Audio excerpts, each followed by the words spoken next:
Você já conheceu alguém que dizia amar, mas no fundo só queria controlar? O amor e o controle caminham lado a lado em muitas histórias humanas.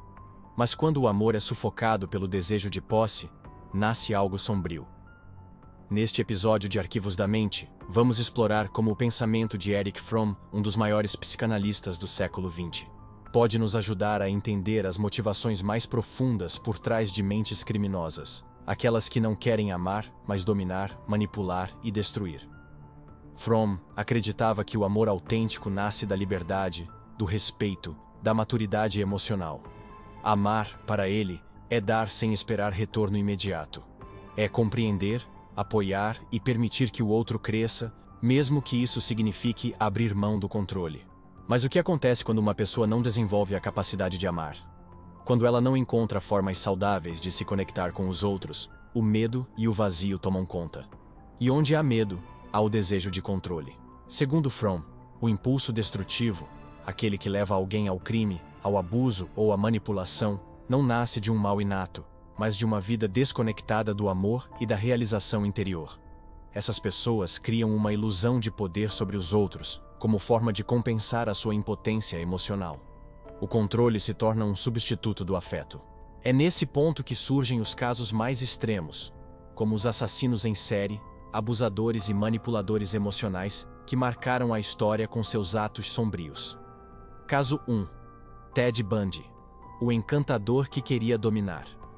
Ted Bundy é, talvez, o exemplo mais conhecido de um criminoso que usava a aparência de normalidade para esconder seu desejo obsessivo por controle.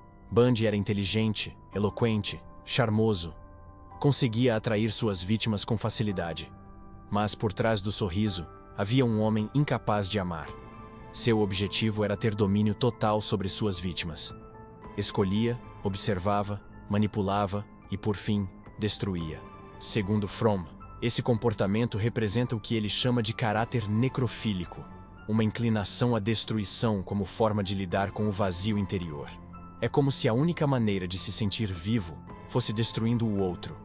Bundy não queria um relacionamento. Ele queria poder absoluto. Não era amor.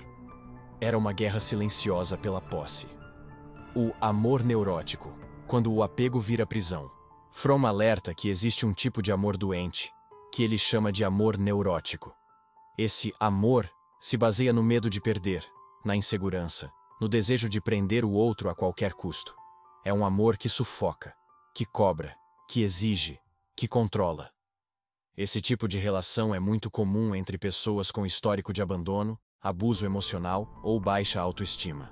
Em vez de amar, essas pessoas buscam preencher o vazio com a presença constante do outro. Mas como isso se manifesta no comportamento criminoso?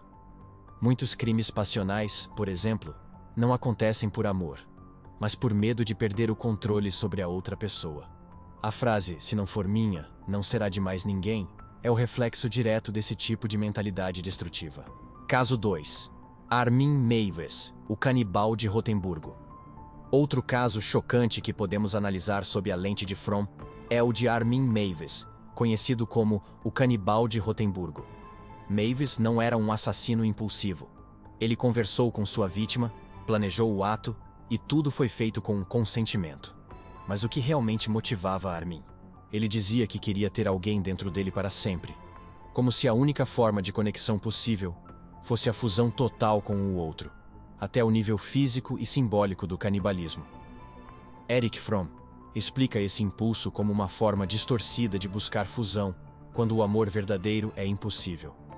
Quando não se pode amar, o outro é destruído e incorporado. Isso é uma forma extrema de controle. Um desejo de nunca mais se sentir sozinho, mas ao custo da aniquilação do outro. A infância destruída. Onde tudo começa. Fromm afirma que ninguém nasce mal. As experiências da infância moldam nossa forma de amar, ou de evitar o amor. Pessoas que se tornam destrutivas, frias ou violentas, geralmente passaram por infâncias marcadas por abuso, negligência ou abandono emocional. Sem afeto verdadeiro, elas não aprendem o que é o amor, mas aprendem a manipular, a seduzir, a controlar. É o que Fromm chama de caráter explorador. Pessoas que veem os outros como meios para alcançar seus próprios fins. Elas não reconhecem o valor intrínseco do outro, só enxergam utilidade. O controle como mecanismo de defesa. Imagine viver com medo constante de ser rejeitado, de ser abandonado, de não ser suficiente. Esse medo, quando não tratado, se transforma em controle. Controlar o outro é uma forma de garantir que ele não vá embora. É uma forma de evitar o sofrimento que a pessoa já experimentou no passado. Mas isso não é amor. É uma prisão emocional. E, em casos extremos, pode levar a crimes hediondos. A esperança, segundo Fromm. Mesmo ao analisar essas mentes tão sombrias, Fromm não perde a esperança. Para ele, o ser humano é capaz de mudar, de superar sua condição destrutiva. Mas isso exige coragem para olhar para dentro, para enfrentar as sombras, para reconhecer a dor e o medo que geram o desejo de controle. A cura está no amor verdadeiro, na autonomia emocional, na liberdade de ser e deixar o outro ser. Conclusão: as mentes criminosas que exploramos hoje não queriam amar. Queriam possuir, queriam controlar. Elas confundiram amor com dominação, e no processo, se perderam de si mesmas. Erich Fromm nos mostra que a raiz do mal muitas vezes é a ausência de amor. Não o amor romântico, idealizado, mas o amor como força de vida, como reconhecimento do outro, como liberdade. Estudar essas histórias não é glorificar o crime. É compreender o que leva alguém a cruzar a linha entre a humanidade e a destruição. Nos arquivos da mente, continuaremos mergulhando nas profundezas do comportamento humano.